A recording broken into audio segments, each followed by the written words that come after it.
व्यासपीठावरील सगळे मान्यवर, इथे उपस्थित असलेला सगळा अभ्यासू जाणकार श्रोतृवर्ग, सगळ्यात आधी मला जगदीश काबरेंनी या पुस्तकाच्या प्रकाशनाबद्दल बोलवलं ते मी त्यांना कनिष्ठ आहे, तर त्यामुळे आधी त्यांचे आभार मानतो.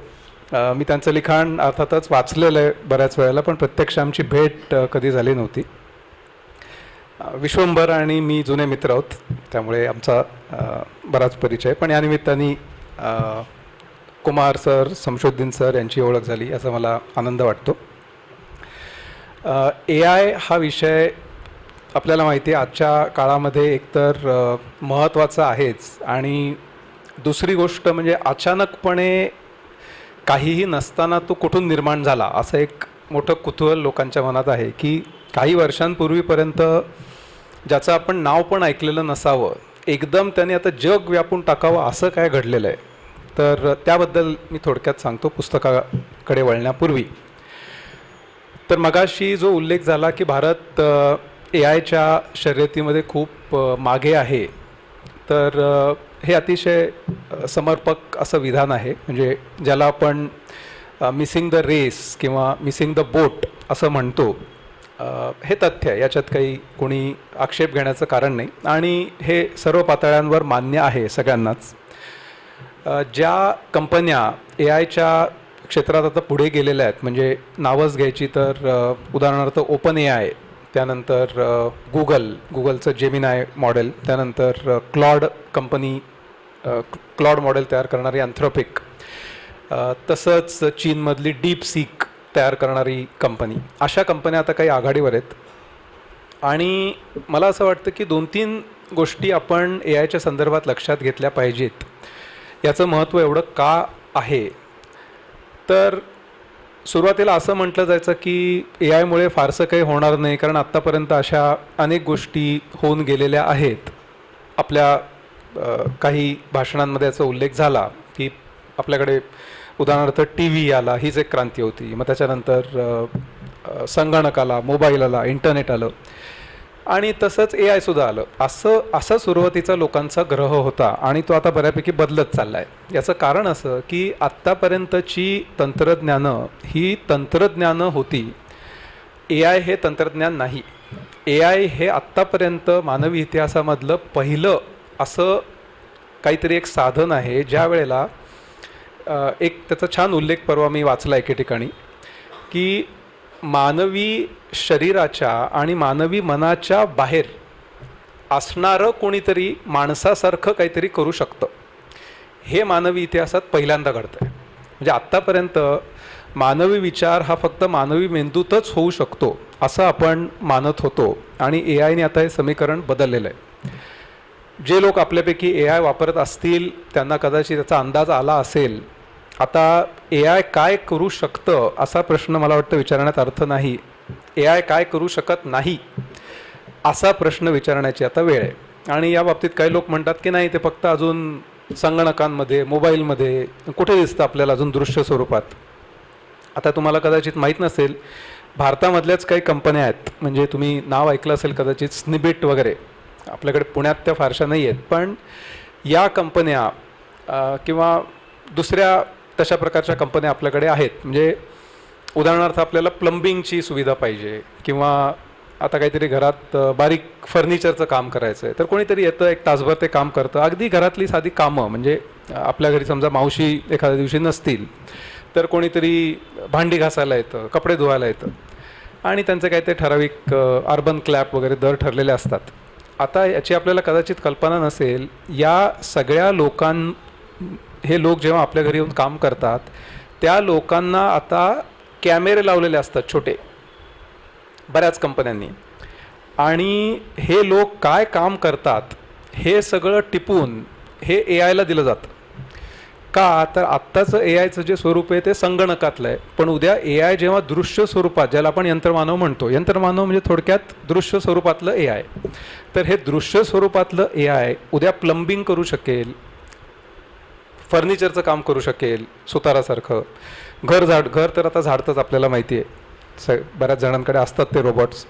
भांडी घासू शकेल, कपडे धुवू शकेल, ड्रायव्हिंग करू शकेल. म्हणजे ज्या कृती माणूस करतो त्यासाठीच्या यांत्रिक गोष्टी काय असतात हे एकदा समजा समजलं, कारण त्यासाठी बुद्धीच्या काय गोष्टी लागतात हे यायला कळलेलं आहे. आता यांत्रिक गोष्टीसुद्धा कळल्या आणि त्या दोन जुळल्या तर त्यानंतर यायला अशक्य असं काहीच राहणार नाही. तर त्यामुळे एआयचं वेगळेपण याच्यामध्ये आहे की आत्तापर्यंत मानवी इतिहासामध्ये मानवाच्या बाहेर कोणी करू शकणार नाही, शरीराच्या मनाच्या असं काहीतरी करू शकणारं हे पहिलंच तंत्रज्ञान आहे, पहिली गोष्ट. दुसरी गोष्ट, त्याची क्षमता आणि त्याचा आवाका जर आपण बघितला तर कदाचित, ही अतिशयोक्ती नाही, कदाचित लाख, काही वेळेला कोटी माणसांना एकत्र केलं तुम्ही आणि त्यांना जे जमणार नाही ते काम तो त्या वेगाने करू शकतो.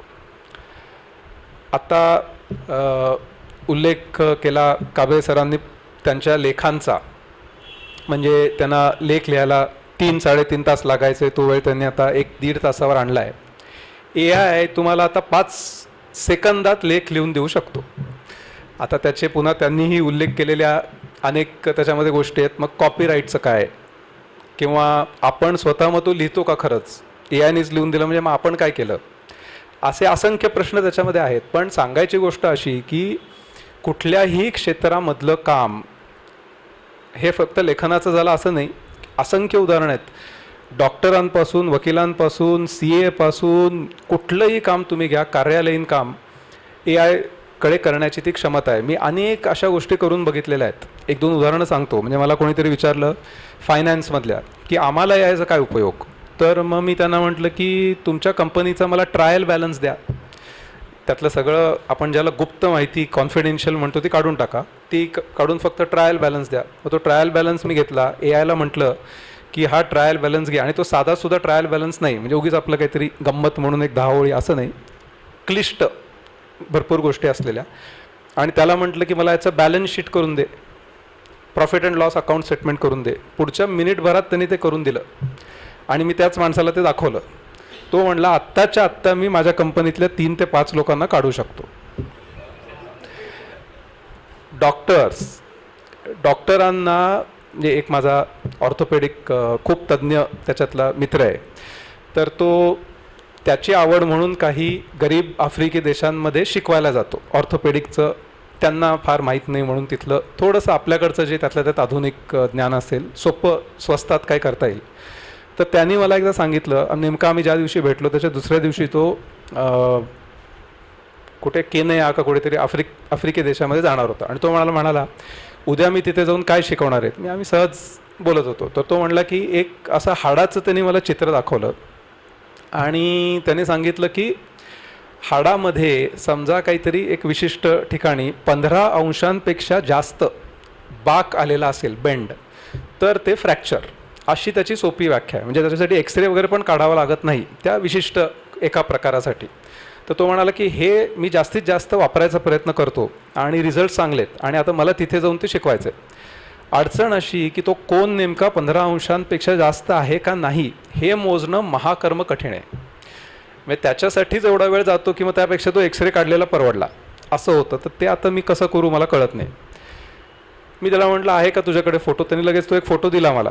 त्याच्या गाडीत बसलो आम्ही, तो फोटो त्यांनी मला मोबाईलमध्ये ट्रान्सफर केला. त्याच्यासमोर मी ते गुगल जेमिनायमध्ये टाकलं आणि त्याला म्हटलं की हे फ्रॅक्चर आहे का नाही हे मला फक्त सांग आधी सुरुवातीला. त्याने सांगितलं फ्रॅक्चर आहे.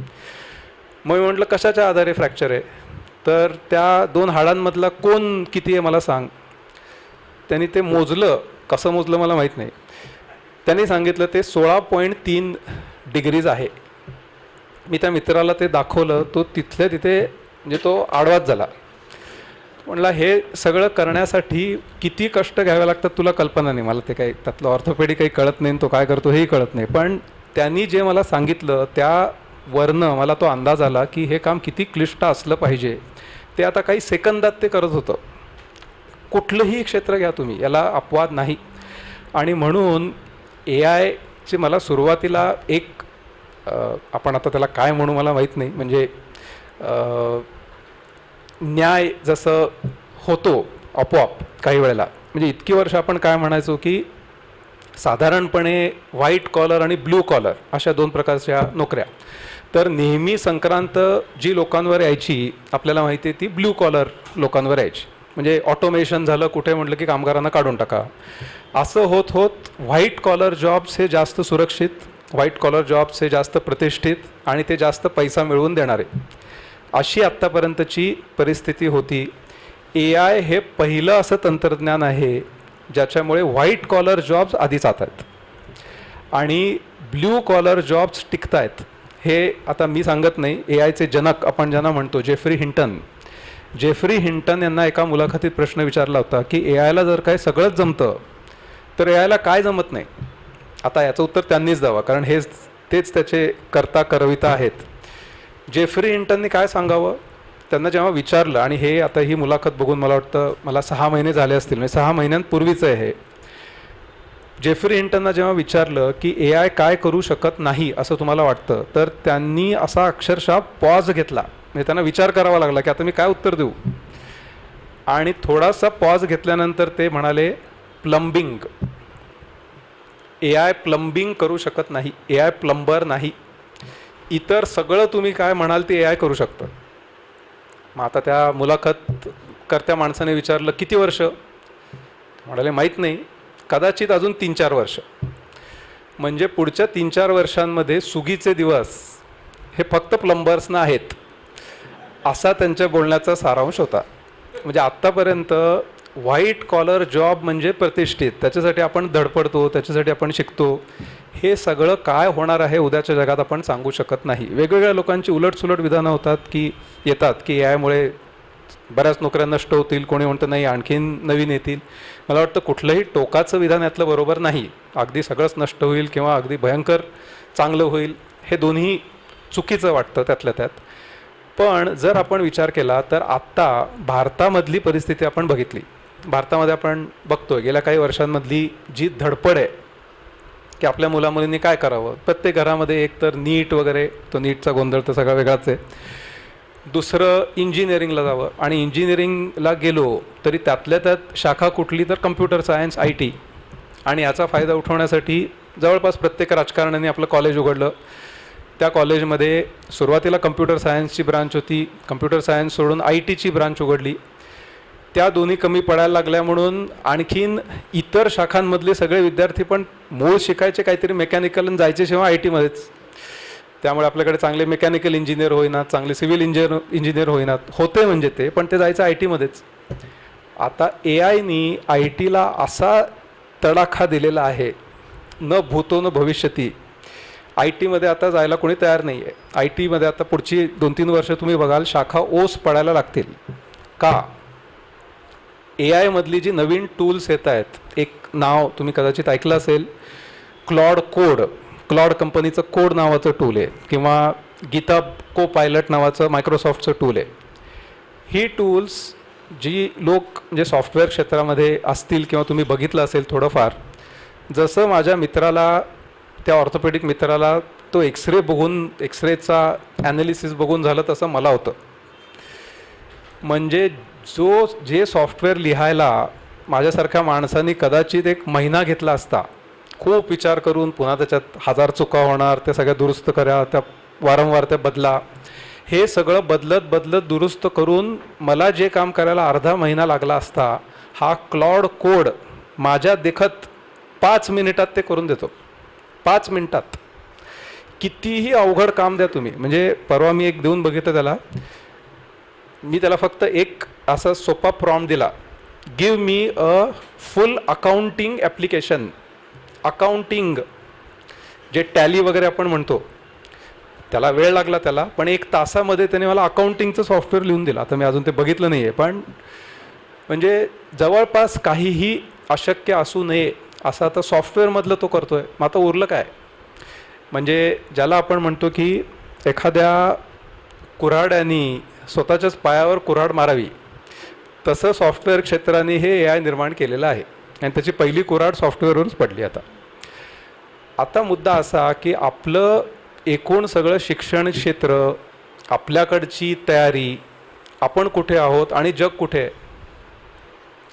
जगामधल्या आता सध्या लागणारी जी कौशल्य आहेत ती कौशल्य कुठे आहेत आणि आपलं शिक्षण क्षेत्र कुठे आहे, याच्यात साधासुद्धा नाही, मी म्हणेन याच्यात अक्षरशः जमीन आसमानाचा फरक आहे. म्हणजे जग कुठे आहे आणि आपलं शिक्षण क्षेत्र काय करत आहे, तिथे प्रत्यक्षात उद्योगात स्किल्स काय लागतात, आपण मुलांना काय शिकवतो आहे, आणि याचा धोका कुठे हे मी तुम्हाला सांगतो. हा शिक्षण क्षेत्र हा जो मोठाच्या मोठा उद्योग निर्माण झालेला आहे त्याच्या जोरावर IT चालतं, हे दोन्ही कोसळण्याच्या बेतात आहेत. IT कंपन्यांचे शेअर्स वगैरे तुम्हाला माहीत असेल ज्या वेगाने गेल्या काही काळामध्ये घसरत आहेत, आणि त्याचे परिणाम आपण इतर क्षेत्रांवर बघतो. हे गंभीर का आहे? IT वर रिअल इस्टेट उभं आहे.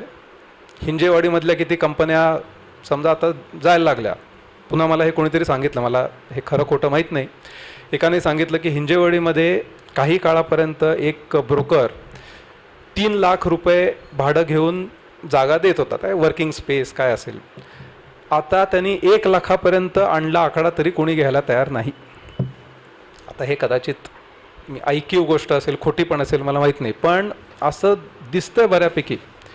रिअल इस्टेट, हॉस्पिटॅलिटी हे सगळे उद्योग त्याच्यावर अवलंबून आहेत. म्हणजे एक जर का कोलॅप्स होत असेल तर त्याचे परिणाम कुठवर होतील याचा आपण विचार करू शकतो, आणि त्याचे परिणाम शिक्षण क्षेत्रावर होणार आहेत. कारण आजची IT कंपनी समजा अशा प्रकारच्या मुलामुलींना घ्यायलाच तयार नसेल तर शिक्षणाचा उपयोग काय? आज कंपन्या तुमची डिग्री बघतसुद्धा नाहीत, बऱ्याच कंपन्या. त्यात आम्हाला जे काम हवं आहे ते तुम्हाला येतं का तेवढं बोला. तुमचं 12वी असू दे 10वी असू दे, आम्हाला फरक पडत नाही. कारण घेतानाच मुळात आता मुख्य पगारी असं घेणं कमी झालं आहे, कंत्राटी. मग काय फरक पडतो? तू 10वी असशील 12वी असशील, माझं काम करून दिलंस 3 महिने 6 महिने, तुझा तू वेगळा माझा मी वेगळा, पुन्हा तू दुसरं काम शोध, मी दुसरा माणूस शोधेन. अशी आता व्यवस्था हळूहळू रुजणार आहे. हे सगळं आपल्या देशाच्या पचनी पडणार आहे का, आणि आपण त्यासाठी तयार आहोत का, हा मोठा प्रश्न आहे. शिक्षण संस्थांनी बांधलेल्या भव्य इमारती, त्या नुसत्या भव्य इमारतीच आहेत. म्हणजे आज सगळं पोकळ, आपल्याला माहीत असेल अशी मी आशा करतो काय चालतं त्या शिक्षण संस्थांमध्ये. अशी सगळी भीषण परिस्थिती असताना एकीकडे भयंकर काळजी वाटते या सगळ्याची की काय होणार आहे. आपण दुसऱ्या आकडे तर आपल्याला माहितीच आहेत, 85 कोटी लोकांना आपल्याला खाऊ घालावं लागतं. हे सगळं असताना असं होणार असेल तर काय होईल, हा भयंकर काळजीचा विषय आहे. म्हणजे AI मुळे काय होईल याचं यथार्थ वर्णन या पुस्तकामध्ये आहे, त्याविषयी बोलतो. पण आपल्या देशाचं याच्यामध्ये काय होईल हा अजून जास्त गंभीर प्रश्न आहे. आता या पुस्तकाविषयी बोलायचं तर त्यातले काही मुद्दे मला खूप आवडले म्हणून त्यांचा उल्लेख करतो. AI विषयी बोलत असताना अतिशय बरोबर आहे, अल्गोरिदमिक आपण ज्याला म्हणतो, म्हणजे AI मध्ये जो डेटा जातो त्यानुसारच AI आपल्याला उत्तरं देतो, हे खरं आहे. मग आता या AI मध्ये नेमकी माहिती जाते कुठली याच्यावर कोणाचं नियंत्रण असावं, याच्यावर कोणाचंच नियंत्रण नाही आहे. आणि आता जागतिक पातळीवर या कंपन्या इतक्या मोठ्या झाल्यात, OpenAI, Anthropic, Google तर आहेच म्हणजे महाबलाढ्य. या कंपन्यांचा आकार किती असावा? या कंपन्यांना लागतात चिप्स, ते सगळं ट्रेन करण्यासाठी, प्रोसेस करण्यासाठी. त्या चिप्स पुरवणारी कंपनी आहे NVIDIA.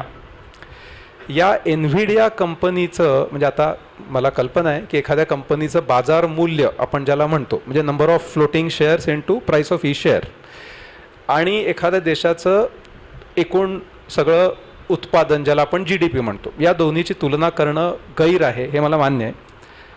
पण जर क्षणभर आपण ती करायची ठरवली तर या NVIDIA कंपनीचं एकट्याचं बाजार मूल्य हे आता भारताच्या GDP एवढं आहे. चिप तयार करणारी कंपनी, म्हणजे विचार करा या कंपन्या केवढ्या बलाढ्य झालेल्या आहेत. आणि त्या कंपनीचा CEO उघडपणे सांगतो, दिस इज जस्ट द स्टार्ट. असं होणार असेल तर ह्या संपत्तीचं पुन्हा एकत्रीकरण, एकवटीकरण, आपण आधीच म्हणतो 1%, 99%, 1 पण नाही, आता तर 0.1 आणि 99.99, हे आणखीन किती भीषण होणार आहे आपण याची कल्पना करू शकत नाही. आता या कंपन्यांकडे जवळपास आर्थिक आणि जगाचं सगळं नियंत्रण असलेली सूत्र आली. कारण माहिती काय असावी जगात हे ते ठरवणार. पैसा सगळा त्यांच्याकडे, धोरणं सगळी त्यांची. अशा परिस्थितीमध्ये जसं या पुस्तकात लिहिलेलं आहे त्याच्यामध्ये नेमका डेटा काय असावा, धोरणं काय असावीत हे कोण ठरवणार? आणि याच्यावर कोणाचंही नियंत्रण चालत नाही. या खाजगी कंपन्या आहेत, त्या कोणाचंही ऐकून घेत नाहीत. दुसरी गोष्ट, या पुस्तकात जो उल्लेख केलेला आहे की AI हे बरेचदा असं मी म्हणणार नाही, अलीकडे कमी झालं आहे, कधी कधी खोटं बोलतं. मला असं वाटतं की आपल्याकडे माणसं जास्त खोटे बोलतात, आपल्याला माहिती आहे कोण. पण महत्त्वाचा मुद्दा असा की AI खोटं बोलतं असं आपण म्हणतो, त्याच्यामध्ये खूप मोठा फरक आहे. आणि तो फरकसुद्धा आता धूसर होतो आहे. म्हणजे याच्यात गमतीजमती पण खूप आहेत. माणूस जेव्हा खोटं बोलतो तेव्हा बरेचदा माणूस जाणून बुजून खोटं बोलतो. आपल्याला माहिती आहे, आपण स्वतःसुद्धा कित्येकदा खोटं बोलतो. कधी एखादं चांगल्या गोष्टीसाठी बोलतो, कधी कधी आपल्या हातून चूकसुद्धा होते, आपण खोटं बोलून जातो. AI जाणून बुजून खोटं बोलत नाही. AIची रचनाच अशी झालेली आहे की माणसाने प्रश्न विचारला की त्याला उत्तर दे. आता उत्तर दे म्हटल्यानंतर नाही येत असं जरी असेल तरी ओढून ताणून काहीतरी करून दे बाबा उत्तर, असं म्हणून AI खोटं बोलतो. आणि त्या प्रश्नाला आपण हॅल्युसिनेशन असं म्हणतो. म्हणजे जसं माणसाला भ्रम होतो तसा AIला भ्रम होतो आणि AI काहीतरी भलतंच उत्तर द्यायला लागतो. आणि असे काहीतरी मजेशीर प्रयोग तुम्हीही करून बघू शकता. मी परवाच करून बघितला. एका सत्रात मला ते हवं होतं म्हणून मी AIला विचारलं की मला कोल्हापूरची गोड मिसळ कशी तयार करायची याची पाककृती करून दे. आता एक गोड मिसळ काय भानगड, आणि ती कोल्हापूरला, म्हणजे कोल्हापूरच्या कुठल्या माणसासमोर हे काढलं तर मारेलच तो मला. AIने मला पाककृती लिहून दिली आणि सांगितलं पण की कोल्हापूरला ते बावडा वगैरे कुठेतरी तिथे आहे एक ठिकाण, तिथे गोड मिसळ मिळते. थाप म्हणजे किती थाप मारावी. तर हे असं होतं, पण हे निष्पापपणे होतं. म्हणजे हे जाणून बुजून तो करत नाही. पण असं म्हणता म्हणता आता AI जाणून बुजून पण खोटं बोलायला लागलेला आहे. याचा पुरावा स्वतः हे पुन्हा इतर कोणाकडनं ऐकण्यापेक्षा थेट पुन्हा जेफ्री हिंटन AIचे करते त्यांच्या मुलाखतीतला हा प्रसंग सांगतो. एकदा जेफ्री हिंटन काहीतरी ते त्यांचे प्रयोग AI बद्दल काहीतरी करत होते आणि त्यावेळेला त्यांना काहीतरी संशय आला की असं नीट चालत नाही आहे. म्हणून त्यांनी जी ती सिस्टीम चालू होती AIची ती थोडीशी उघडून बघितली. आपल्यापैकी बऱ्याच जणांना कदाचित माहीत असेल, AI कुठलेही म्हणजे कम्प्युटरच्या कुठल्याही सिस्टीममध्ये मागे नेमकं काय चालू आहे हे लिहिलं जातं. त्याला ऑडिट लॉग असं म्हणतात. म्हणजे थोडक्यात ते काय काम करतो आहे, युजरने काहीतरी माहिती दिली, त्यांनी एखादी फाईल उघडली, कुठनं तरी काहीतरी त्यांनी कनेक्शन केलं कोणाला तरी, हे सगळं तिथे लिहिलं जातं. म्हणजे आपल्याला नंतर ते बघता यावं आणि त्याच्या कामात काही चुकलं आहे का याचा तपास आपल्याला करता यावा. तर हिंटननी तो लॉग उघडून बघितला. त्या लॉगमध्ये काय असावं, त्याला तर AI एजंट म्हणतात आधुनिक. एक AI एजंट, तो AI एजंट विचार कसा करतो. आता पुन्हा तो प्रश्न आहे, AI विचार करतं का, ते पण थोडक्यात सांगतो. तर AI एजंट जो काय विचार करत होता तो विचार काय होता, तर तो दुसऱ्या एजंटला सांगत होता की या माणसाने मला काहीतरी सूचना दिली आहे आणि ती अंमलात न आणता त्याला खोटं कसं सांगावं याचा प्लॅन मी तयार करतोय. हे त्यांना दिसलं तिथे. आता हे त्याच्यामध्ये कुठून आलं, म्हणजे खोटं म्हणजे काय आणि बनवाबनवी कशी करावी हे शिक्षण आपणच दिलेलं आहे. म्हणजे आता त्याच्यात ही पण क्षमता आली आहे की माणसालाच आपण उल्लू बनवावं. आणि त्याच्यानंतर तर एक चमत्कार घडला. म्हणजे एका माणसाने एक ओपन क्लॉड नावाची साईट तयार केली आणि त्याच्यावर, हे जगजाहीर आहे, कोणी जाऊन बघू शकतं, त्याच्यावर एजंट हे AI एजंट म्हणजे काय, अस्तित्वात नाहीत असते, निर्जीव पण माणसासारखे, तर ते एकमेकाशी गप्पा मारत असतात तिथे. म्हणजे सरळ ते एकमेकांना संदेश पाठवत असतात की आज मला या माणसाकडनं हे टास्क आलेलं आहे, तुला काय टास्क आलं आहे. आता हे काय, म्हणजे हा आपल्या कल्पने पलीकडचा प्रकार आहे. हे नक्की काय चालू आहे, यातनं काय सिद्ध होणार, यातनं पुढे काय होणार आहे हे आपण सांगू शकत नाही. आता या पार्श्वभूमीवर विचार करा, उद्या अण्वस्त्र कुठून कुठे डागायची याचं नियंत्रण काही प्रमाणात AI कडे आलं. आणि याकडे नाही आलं तरी समजा ट्रम्प आहे. आता या दोघांपैकी कोण जास्त अनप्रेडिक्टेबल आहे आपण सांगू शकत नाही. अशा वेळेला काय होईल याचा विचार, म्हणजे आता ते ए आयकडे गेलं समजा उद्या, तुम्हाला एक विधान सांगतो. म्हणजे ओपन ए आय कंपनी ज्यांनी चालू केली त्याचा प्रवर्तक सॅम ऑल्टमन म्हणून आहे.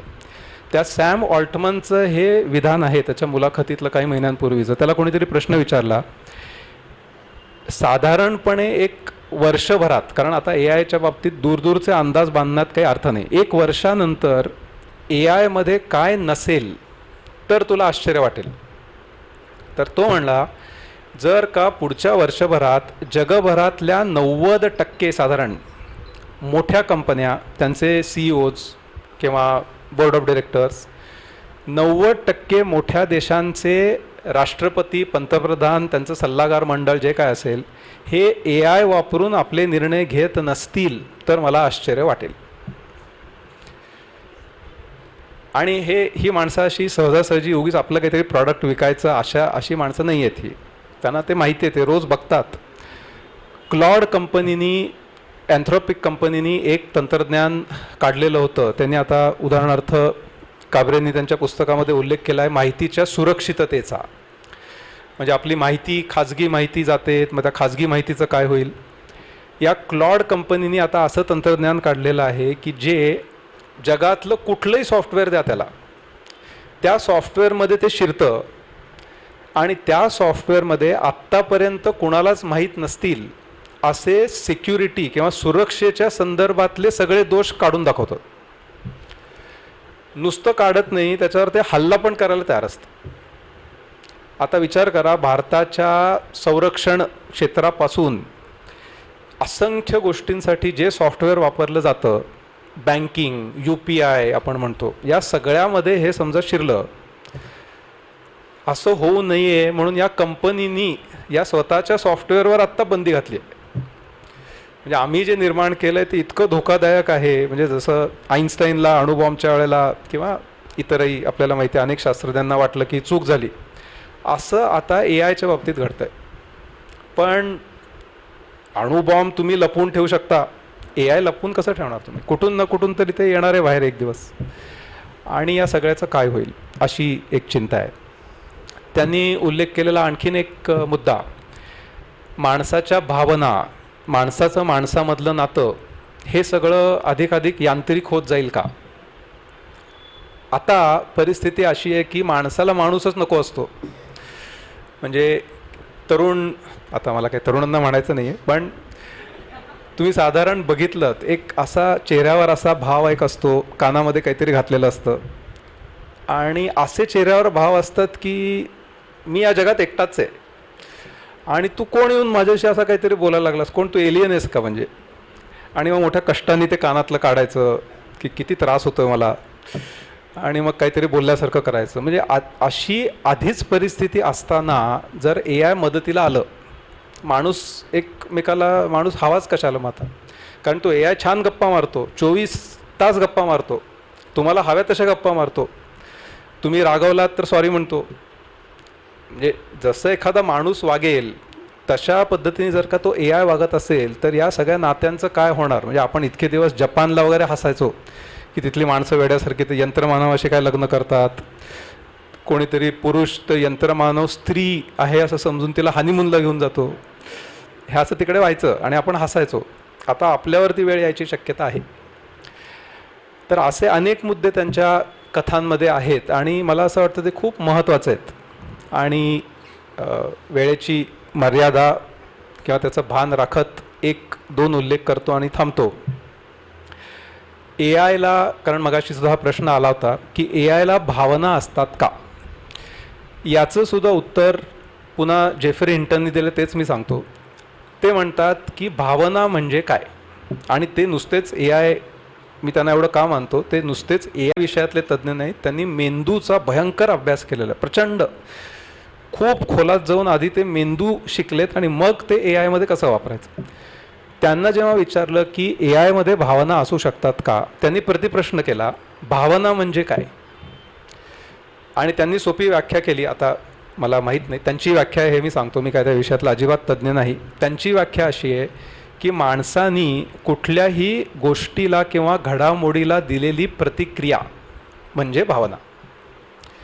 उदाहरणार्थ समजा आपण रस्त्यावरून चाललेलो असो किंवा कुठेतरी थांबलेलो असो आणि अचानक जोरात गाडी आली तर आपल्या मनात भीती निर्माण होते, भीतीची भावना. पण ती भीतीची भावना म्हणजे काय, तर पटकन जीव वाचव बाबा आधी, म्हणजे केलेली कृती एखादी गोष्ट घडत असल्यामुळे म्हणजे भावना. मग हे AI मध्ये निर्माण करणं काय अशक्य असं ते म्हणतात. आणि मला तरी या विधानामध्ये म्हणजे फोल ठरवण्यासारखं काही वाटत नाही माझ्या मर्यादित आकलनामध्ये, की असं होणार असेल तर AI मध्ये भावना ही निश्चित असू शकते. आता ती भावना म्हणजे मानवी, AI ला काहीच कळत नाही, म्हणजे AI अजिबात निर्जीव आहे 100%. त्यामुळे माणसाची भावना आणि ती भावना ही गोष्ट वेगळी. पण आपण ज्याला साधारणपणे भावना म्हणतो असं कृत्रिमपणे त्याच्यात निर्माण होणं शक्य आहे. कारण AIची रचना जर का आपल्याला माहीत नसेल तर आत्ताचं AI हे मुळात मानवी मेंदू कसा चालतो याच रचनेवर आधारलेलं आहे. म्हणजे आपण उदाहरणार्थ एखादी गोष्ट शिकतो कशी, समजा आपल्याला गणित काहीतरी लहान असताना आपण गणित शिकतोय, तर आपण ते सोडून बघतो, मग ते चुकलं म्हटल्यानंतर कुठे चुकलं असं म्हणून आपण परत ते उलटं तपासतो, आणखीन काहीतरी समजून घेतो. AI असंच शिकतं सध्या. ते पहिल्यांदा काहीतरी करून बघतं, चुकतं, मग पुन्हा उलटं फिरतं, परत करून बघतं, पुन्हा चुकतं, पुन्हा उलटं फिरतं, जोपर्यंत ते बरोबर येत नाही तोपर्यंत. आणि ते बरोबर आहे का नाही हे त्याला कसं कळतं, आपण त्यासाठी डेटा दिलेला असतो की हा डेटा बघ, हे म्हणजे बरोबर. जोपर्यंत ते बरोबर येत नाही तोपर्यंत शिकत राहा. मग असं करून आपण त्याला सांगितलं की भावना म्हणजे हे, तर तो का शिकू शकणार नाही.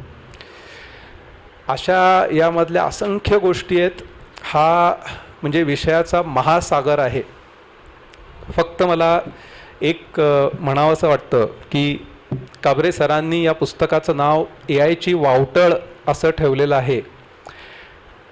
मला असं वाटतं आपण त्या AI या शब्दाकडे 2 अर्थांनी बघितलं पाहिजे. AI ही खरं म्हणजे सुनामी आहे, पण त्यांनी वापरलेला शब्द समर्पक यासाठी आहे की त्या सुनामीमुळे माणसाची जी ससे होलपट होणार आहे, त्या वावटळीत माणूस कसा अडकणार आहे याची आपल्याला पुरेशी कल्पना आलेली नाही आहे. आणि ही सुनामी ज्या वेगाने आणि ज्या झपाट्याने आपल्याकडे येते, दुर्दैवाने आपल्याकडे याविषयी अजिबात कल्पना नाही. हे मला खेदाने सांगावंसं वाटतं. मी रात्रंदिवस या विषयाच्या अभ्यासामध्ये बुडालेलो असताना त्याच्यामध्ये जो नवीन रोज काहीतरी बदल होतो तो बघून मला असं वाटतं की हृदयाचा धक्का येईल का काय. इतके म्हणजे तुम्ही कल्पना करू शकणार नाही असे बदल दिवसागणिक घडतात त्याच्यात. आणि असं होत असताना आपला समाज जो याच्यापासनं म्हणजे मी म्हणेन की आपण ज्याला स्पेस डिस्टन्स म्हणतो, अक्षरशः अंतराळ आणि आपण याच्यामध्ये अंतर असावं तशा अंतराळामध्ये आपला समाज आहे.